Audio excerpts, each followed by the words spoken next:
Hello guys, bersama saya lagi dalam Alright Nopo Channel. Panas dan gempak sahabat-sahabat semua. Dikatakan lebay-lebay, ya iman mereka semakin goyah, ya sehingga dikatakan sanggup membatalkan ceramah daripada Ustaz Daniel. Kenapa mereka membatalkan sahabat semua, dan kenapa ceramah Ustaz Daniel ini dibatalkan? Apakah yang menyebabkannya? Menarik untuk kita ikuti pencerahan daripada Brother Iswardi, juga ya berkaitan dengan kes daripada Ustaz Wanji yang dijatuhkan hukuman 9 bulan penjara sahabat-sahabat semua. Jadi tanpa buang masa, mari kita dengar ya pencerahan daripada Brother Iswardi. Tapi sebelum kita teruskan, jangan lupa juga untuk terus support Alright Nopo Channel dengan cara tekan butang subscribe, like, dan share. So, mari kita ikuti berita gempak ataupun pencerahan panas ya daripada Brother Iswardi berkaitan dengan dua isu ini. Baik, seterusnya kita nak cerita lemah tak lemah iman orang Kedah. Okey. Maulidur Rasul, program bersama dengan Ustaz Daniel dibatalkan. Dekat mana tuan-tuan? Masjid Negeri, Masjid Zahir Kedah Darul Aman. Okey. Heboh di media sosial, program sempena Maulidur Rasul tahun ini Masjid Zahir Kedah yang menampilkan Dr. Daniel Azri telah dibatalkan. Pengumuman pembatalan pendaftaran bebas berkenaan yang dikuasai di negeri yang dikuasai PAS itu dimaklumkan menerusi Facebook rasmi beliau. Beliau berkata, program esok hari ini digantikan asatizah lain atas sebab arahan dari pihak atasan. Kami doakan semoga program esok berjalan dengan baik. Terima kasih pihak masjid menghubungi dan menjelaskan perkara itu sebenar. Susulan itu, orang ramai menyela dan menyindir tindakan tersebut, termasuk membangkitkan kebenaran untuk konsert hiburan diadakan tidak jauh daripada pekaran masjid pada 30 September 2022.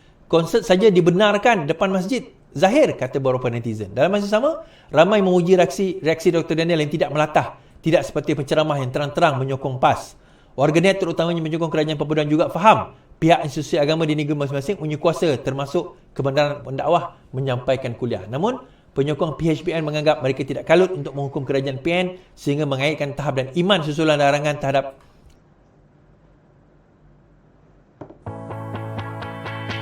Let's go.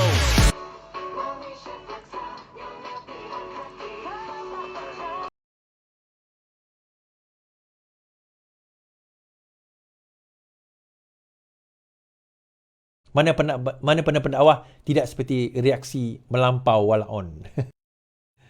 Dia macam ni lah hari tu kan walaon ada dibatalkan kan. Kemudian dia kata apa? Dia kata inilah dia masalahnya apa? Masalahnya sekarang ini iman lemah orang PH ni. Orang PH ni lemah, sebab itu dia batalkan ceramah agama dibatalkan. Tuan-tuan, yang ni bagaimana? Yang ni macam mana? Iman orang negeri Kedah ni lemah ke tuan-tuan? Sampaikan Dr. Daniel punya ceramah pun dibatalkan. Tapi nak ceritalah Dr. Daniel ni siapa? Dr. Daniel ni dia seorang doktor perubatan. Dan dia belajar doktor perubatan itu dengan doktor. Dia doktor perubatan, dia belajar dekat mana? Dekat Mesir. So dia belajar dekat Mesir, di Alexandria kalau tersilap saya. Dan kemahiran dia ada dua liti kemahiran. Satu kemahiran dalam agama, satu lagi kemahiran dalam medical. So dia ada dua kemahiran. So seseorang yang ada dalam bidang sains dan bercakap tentang agama, dia cara pandang dia sangat berbeza. Cara fikir dia pun sangat berbeza daripada orang yang belajar agama dan seterus menerus agama. Cara pandang dia berbeza. So menariklah tuan-tuan sebenarnya dari segi ilmu. Dan Dr. Daniel ni walaupun nampak macam cenderung kepada Pakatan Harapan, tetapi dia bukan ahli Pakatan Harapan atau mana-mana parti. Setahu saya lah, keadilan ke, dia bukan ahli mana-mana parti. Malah kalau tersilap saya, ceramah yang saya dengar dia sendiri ucapkan dia bukan ahli mana-mana parti pun. Dia sendiri pernah kata, cuma mana yang baik dia sokong, mana yang tak elok dia akan kritik. Itu biasa. Tetapi berbeza dengan orang yang kita sekat. Memang dia totok orang PAS tuan-tuan. Yang memang kita tahu dia orang PAS. Memang kita tahu dia adalah ahli PAS. Ada siap nombor kad lagi. Itu yang kita sekat. Kenapa? Sebab akhirnya dia akan jadikan masjid dan surau dan juga tempat mereka itu sebagai landasan ataupun platform politik untuk nak mengkafirkan orang, untuk nak memfasikkan orang, untuk nak menzalimkan orang.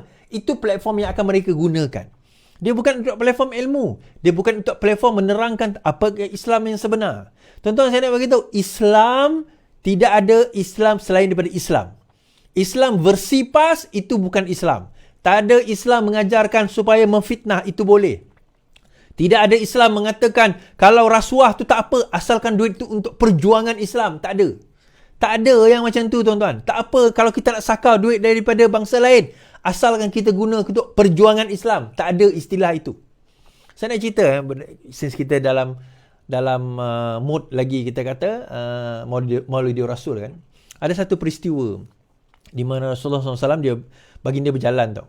Kemudian masa tu I think dia dalam trip untuk nak apa orang kata, nak meninjau ataupun dalam perjalanan nak berhijrah. Kemudian terserempak dengan seseorang. Of course zaman tu mana ada Facebook, mana ada social media. Jadi orang tak kenal itu Rasulullah.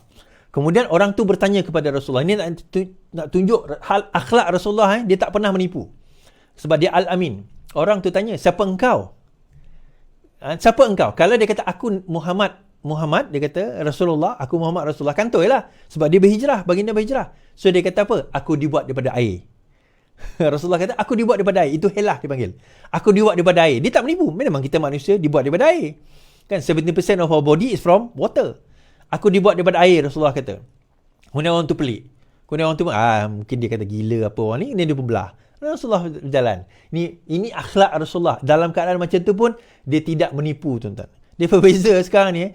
Tuan-tuan, nak cerita lah. PAS bersama dengan DAP, tak pernah lagi dia orang hilang kerusi kerana rasuah, tuan-tuan. Tetapi PAS bersama dengan Bersatu, 2 kerusi dah hilang. Kerana rasuah. Kan? Kerana rasuah, 2 kerusi hilang. Timbul persoalan. Mana dia dapat duit tu banyak-banyak? So, bila kita relate balik bagaimana 300 juta itu yang masuk dalam akaun, yang tak masuk dalam akaun, yang saya sebut 500 juta dahulu, yang mungkin bilion kita tak tahu, yang masuk tak masuk dan sebagainya, yang itu, adakah PAS juga turut terlibat, tidak termasuk dana judi yang disebut oleh PMX? Adakah PAS juga terlibat? Kan? Tetapi kalau lihat dari segi lifestyle, macam yang gitulah.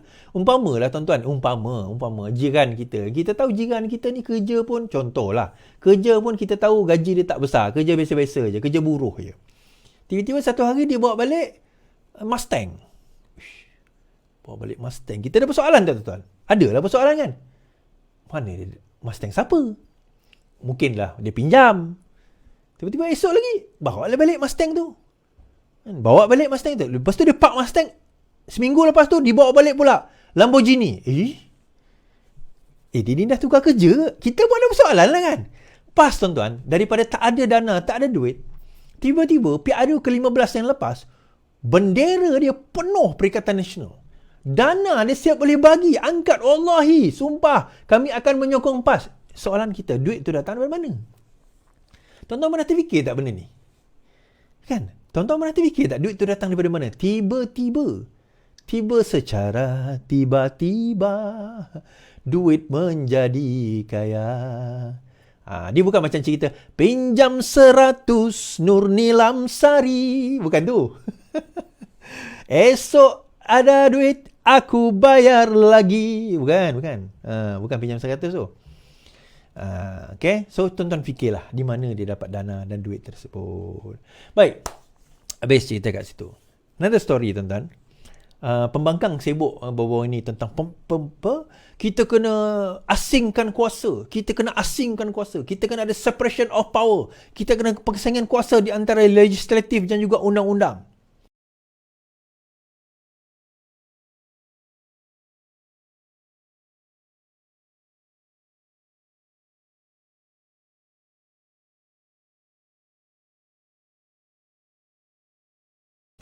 Baik. Kenyataan hari ini. Muhyiddin dan Dr. M perlu jadi saksi PSSC pemisahan kuasa AG Pendakwa Raya. Bekas Perdana Menteri Muhyiddin Yassin dan Dr. Mahathir perlu dipanggil sebagai saksi utama dalam prosiding jawatan kuasa pilihan khas Parlimen PSSC mengenai pengasingan kuasa peguam negara dan pendakwa raya, kata pemimpin DAP Bo Cheng Hao. Mereka telah mendakwa keadilan telah gagal. Muhyiddin sebagai Perdana Menteri sebelum ini yang melantik bekas peguam negara dan Ketua Pesuruhjaya SPRM perlu dipanggil sebagai saksi utama mengapa dakwaan campur tangan eksklusif ke atas kes rasuah berprofil tinggi boleh dibuktikan dan cadangan beliau untuk mewujudkan sistem keadilan bebas.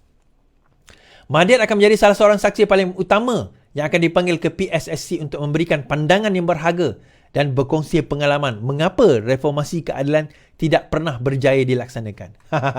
Kehadirannya di pendengaran PSSC penting bagi PSSC mengesyorkan cadangan kepada kerajaan tentang jenis pembangunan sistem keadilan yang perlu dilaksanakan. Bekas ahli parlimen itu berkata sekian lama terlalu banyak kuasa telah diberikan kepada eksekutif dalam melantik jawatan awam utama.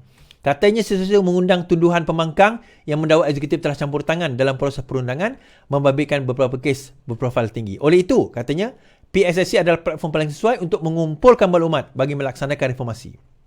Okay. Now, interesting tu dah. Kenapa saya kata interesting? Yang dok bercakap tentang reformasi dah mati, keadilan dah mati, sebab itu tak adil dan sebagainya. Ini adalah satu konspirasi politik untuk membebaskan Zahid. Ni kes Zahid lah ni. Tapi kes Muhyiddin Yassin tak ada pula orang bising kan. Tak apalah kes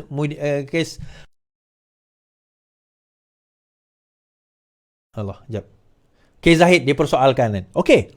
Then, kalau begitu, maka telah diwujudkan, maka kerajaan telah mewujudkan PSSC.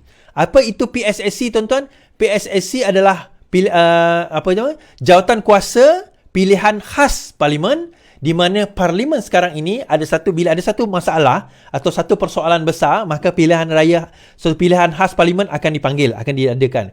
So di dalam pilihan khas parlimen ini dia terdiri daripada kerajaan dan pembangkang sebagai panel dia. So persoalan dia adalah bagaimana nak mengasingkan kuasa di antara pendakwa raya, peguam negara dan pendakwa raya di antara AG dan juga DPP, Deputy ataupun Public Prosecutor. Macam mana nak pisahkan kuasa ini? So dicadangkan, apa kata kita panggil Najib Muhyiddin Yassin? Apa kata kita panggil Mahathir?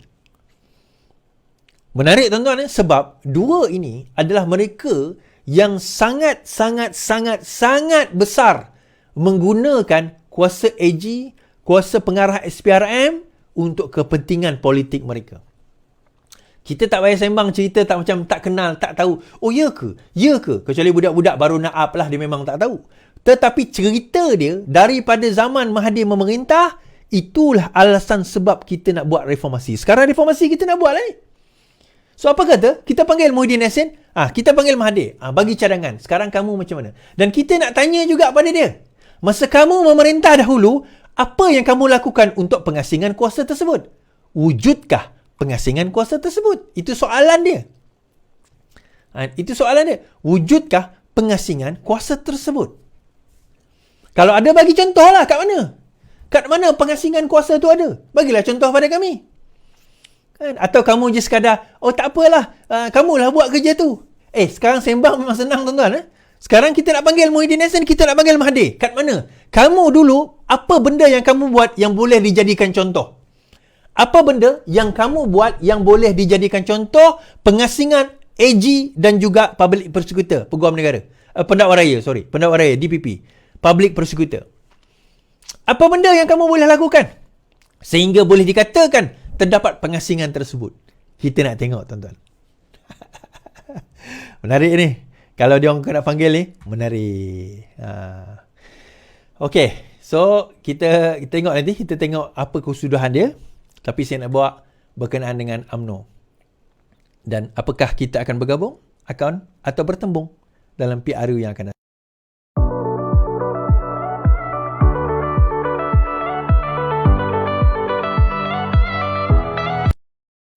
Baik. Cerita ni timbul sebab benda ni keluar berita, itu je. Kan? Jangan salahkan saya pula kan. Dia orang boleh bercakap, kita tak boleh cakap. Apa hal? Kan dia orang betul bercakap, kita tak boleh cakap. Apa hal? Itu cerita persoalan kita nak bawa hari ni kan. Baik. Ada 3 cerita yang saya dah bawa. Pertama, ada desakan supaya pimpinan UMNO di Terengganu ditukar.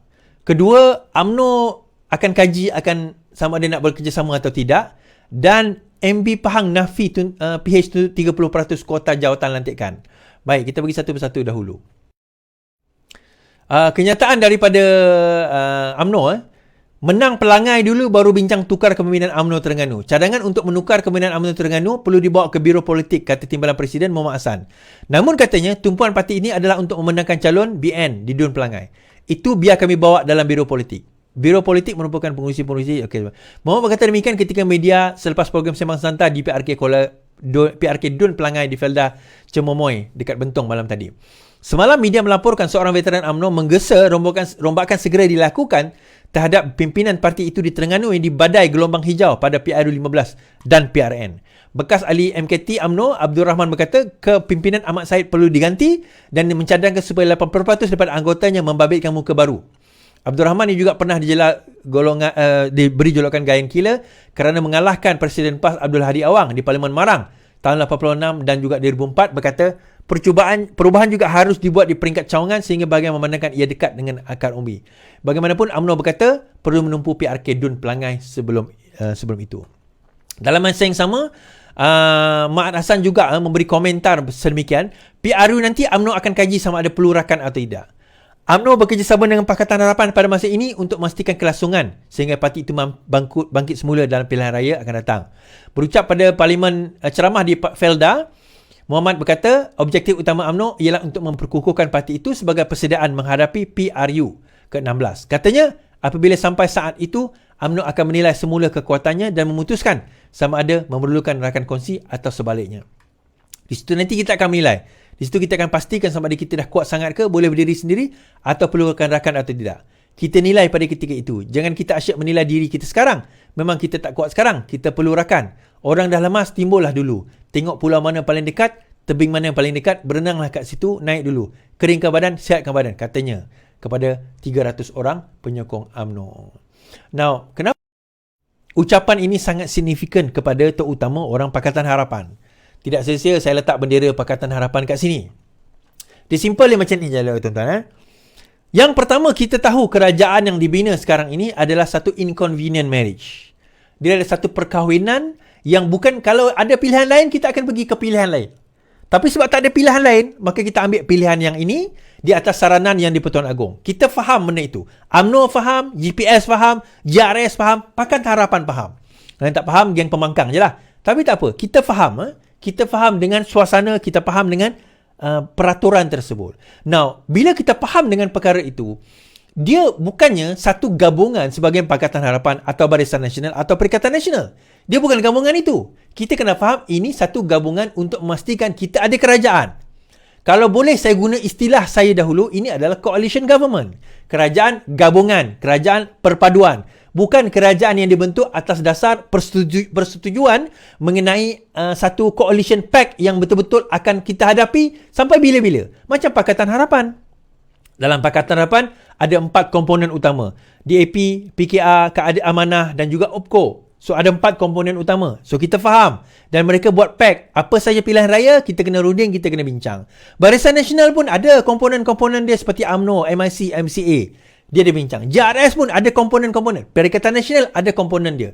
Tetapi bila melibatkan gabungan-gabungan itu, kerajaan perpaduan, kerajaan gabungan, maka itu adalah kerajaan yang ataupun gabungan yang valid, kontrak yang valid setakat sampai pilihan raya. Kenapa saya kena cakap benda ni? Ini bukan UMNO pun tahu. Ini bukan setakat UMNO kena berpemikiran sedemikian. Pakatan Harapan pun kena berpemikiran sedemikian. Mereka sedang dan sudah pun bersedia. Kita pun kena sedang dan sudah bersedia. Kita kena faham bahawa kita kena sedang dan sudah bersedia. Sebab itu, saya antara daripada penerangan sudah memulakan tour untuk memberi latihan-latihan kepada ahli-ahli kita. Berfikir secara kritis dan mula mengkaji dan mula membina kekuatan. Terutama last kita buat dekat Pahang tempoh hari. Sebab itu saya sempat pergi ke penamaan calon PRK Pelangai kan. Saya sempat pergi ke penamaan calon PRK Pelangai. Kita buat program dekat Bentong Pahang. Dan ada kegusaran-kegusaran daripada kalangan ahli. Kenapa di peringkat negeri tak ada gabungan? Seolah-olah macam kita ni pembangkang. Saya kata, kita kena faham. Kalau mereka tak nak bagi, tak apalah dia tak nak bagi. Itu kita kena faham. Ya, gabungannya peringkat federal. Di peringkat negeri, dia anggap kita ni adalah pembangkang. Seolah-olah macam tu. Walaupun dia tak katalah kan. Walaupun hakikatnya di Pahang, UMNO perlukan Pakatan Harapan. Kita kena ingat UMNO 17 kerusi. Barisan Nasional ada 17 kerusi di Pahang. Perikatan Nasional ada 17 kerusi di Pahang. 17. Yang ada 8 adalah Pakatan Harapan. anyone dan tidak ada dalam kerajaan perpaduan di Pahang ni, tidak ada bahawa ada anti lompat parti. Tak ada. Undang-undang tu tak ada di Pahang. Diambillah 5 orang, tak kisahlah daripada Pakatan Harapan ke, daripada UMNO ke, lompat pergi kepada Perikatan Nasional, kerajaan Pahang akan tumbang.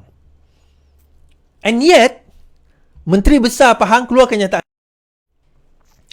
MB Pahang nafi PH tuntut 30% kuota jawatan lantikan.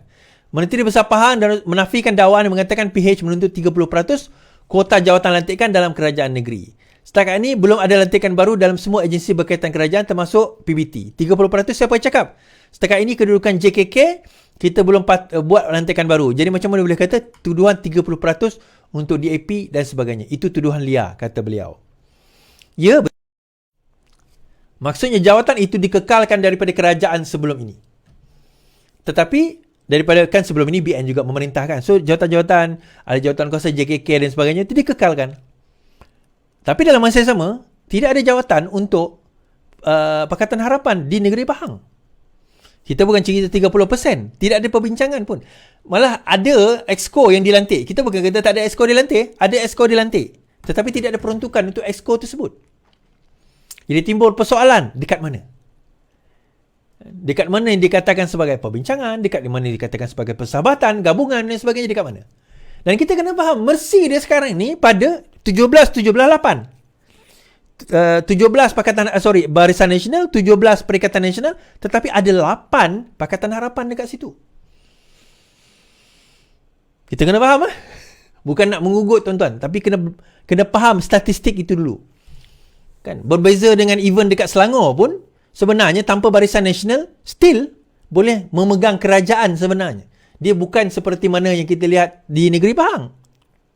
Kalau tiba-tiba Pakatan Harapan kata kami tarik sokongan, kami tak bersama dengan kerajaan ini, tetapi kami tidak juga bersama dengan PN, tetapi kami jadi pembangkang. The moment PH jadi pembangkang di negeri Pahang, Pahang collapse. Itu je kita kata, Pahang collapse. Dia tak boleh jadi pembangkang, tapi the moment ditarik sokongan, Pahang akan collapse. Sebab sekarang ni pembangkang lebih ramai daripada kerajaan. Tu kena fikirlah. Kan? Fikir-fikirkanlah. Dan selamat beramal. Akhir sekali tuan-tuan, saya nak cerita. Berkenaan dengan Ustaz Wanji lah. Kan? Semalam saya tak nak cerita secara detail. Tapi saya lupa yang kawan saya Arman pernah interview beliau tentang kes tersebut. Saya tak boleh sebab saya ada gag order. Jadi saya tak boleh menerangkan atau memberi penerangan tentang kes saya. Kalau ada boleh, nanti saya akan saya akan nyatakanlah boleh ke tak boleh, itu nanti. Tapi sekarang buat masa ni saya tak boleh bagi tahu tentang pergi lebih lanjut kes saya tentang perkara tersebut, saya tak boleh nak nyatakan. Baik, untuk kita dengar tentang kes dan penjelasan Ustaz Wanji, apa kita dengar sendiri tuan-tuan, dan kita nilai sendiri.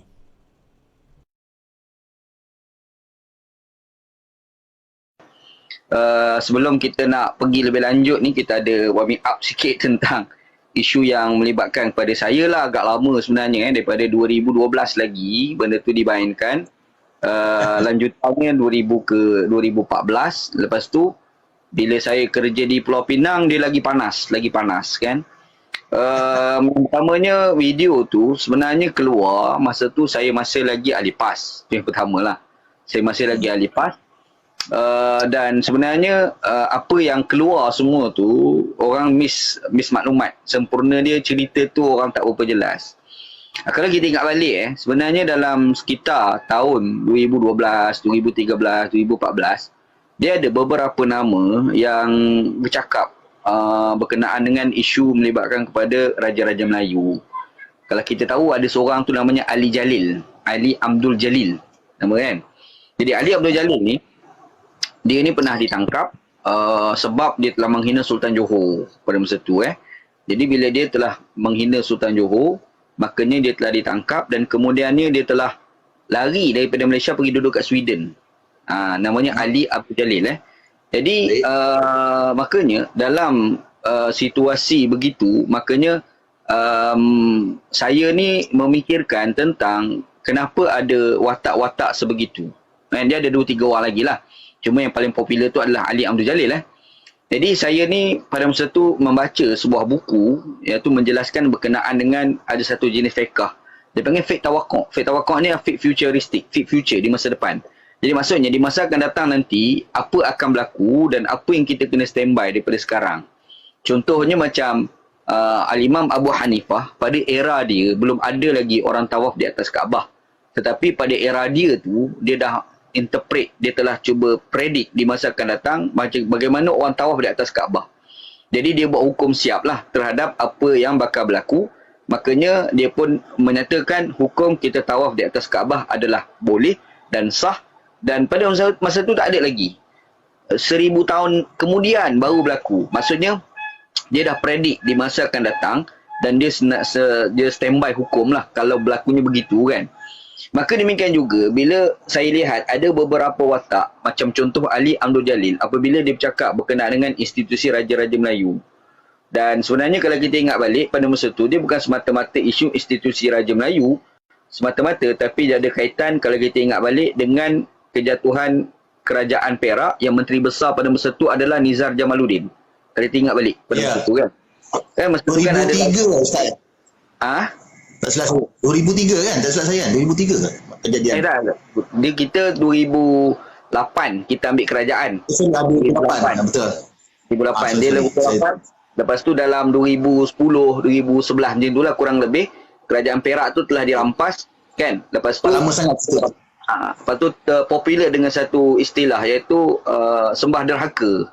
Itu semua datang daripada Datuk Seri Nizar Jamaluddin lah pada masa tu kan. Betul. Jadi masa tu kalau kita tengok dia ada satu kebisingan yang berlaku berkenaan dengan sikap orang terhadap Raja-Raja Melayu. Jadi saya melihat andai kalau berlaku 30 tahun akan datang 2030 ni, andai berlaku apa sikap kita pada masa tu. Situlah saya simbang berkenaan dengan fake tawakuk, fake masa depan dan berkait dengan institusi Raja-Raja Melayu. Sebenarnya saya predik apa yang berlaku dan kalau berlaku apa yang kita perlu buat. Itu yang saya bangkitkan. Tapi ialah saya menceritakan satu cerita yang begitu panjang yang mengambil masa sehingga 2 jam tetapi diambil yang pendek, akhir sekali orang salah faham dan dia lebih panas tu bila saya kerja kat Pulau Pinang lah. Kan? Sebelum PRU yang ke-14 saya kerja kat Pulau Pinang. Masa tu kebencian orang pada DAP ni agak kuat dan sebenarnya saya bukan kerja dengan kerajaan DAP. Saya kerja dengan kerajaan Pulau Pinang sebenarnya atas tiket Parti Keadilan. Saya orang Parti Keadilan, pimpinan Parti Keadilan hantar saya duduk kerja di sana. Lepas tu dan tak lama 8 bulan je saya kerja kat situ. Tetapi sebab orang nak serang Lim Guan Eng pada masa tu, tambahan pula saya ada dekat situ, jadi orang cari point untuk memburukkan saya. Akhir sekali keluar video-video macam tu jadi viral, jadi popular dalam pada orang salah faham terhadap makna video tu lah. Itu yang asal cerita tentang yang tajuk orang kata tentang Sultan. Tapi kalau kita tengok pada hari ni pun sebenarnya yang ketara sangat ni sebenarnya daripada pihak PAS sebenarnya. Kita tengok statement daripada Menteri Besar Kedah kan. Dia cakap tu sebenarnya, itu sebenarnya dia lebih dari bukan sekadar menghina tapi lebih pada tu. Sebab dia sudah mempersoalkan keturunan Raja Selangor tu sendiri sebenarnya.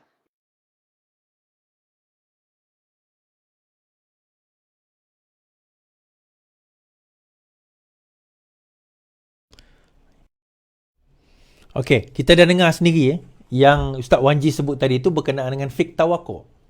Dan video dia tu yang disebut dalam satu ceramah tu ada lebih kurang dalam sejam lebih ke 2 jam sebenarnya video tu panjang.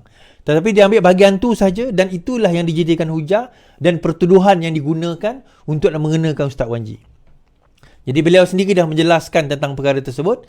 Namun begitu, mahkamah mendapati dia bersalah bukan pada masa sekarang lebih kurang dalam I think 5 tahun lepas, 6 tahun lepas dan dia pernah dipenjarakan setahun dan saya pernah pergi penjara Kajang tu untuk bersolidariti sebab dia ditahan, dipenjarakan pada waktu itu pending appeal selama 1 hari 2 hari macam tu.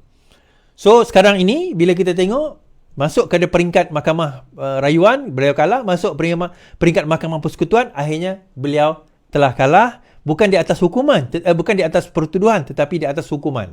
Dan beliau telah dipenjarakan. Jadi ini orang sebab orang yang dipenjarakan daripada dia ni Ustaz Wanji ahli Parti Keadilan Dari dulu dia PAS, dia keluar daripada PAS, dia masuk Parti Keadilan. Dan ini pemikir-pemikir yang kita ada dan sekarang ni dia penjarakan. Bagi saya ialah kita dah kena fikirlah tentang undang-undang ni tuan-tuan. Dan tentang bagaimana undang-undang itu dilaksanakan pun dah kena fikir. Bukan saya kata suruh campur tangan. Tetapi kita kena review balik. Baru-baru ni tahanan SOSMA ataupun tahanan ISA atau SOSMA apa orang kata dibawa balik dan apa orang kata dibagi macam what do you call that macam counselling lah kerana trauma yang mereka hadapi.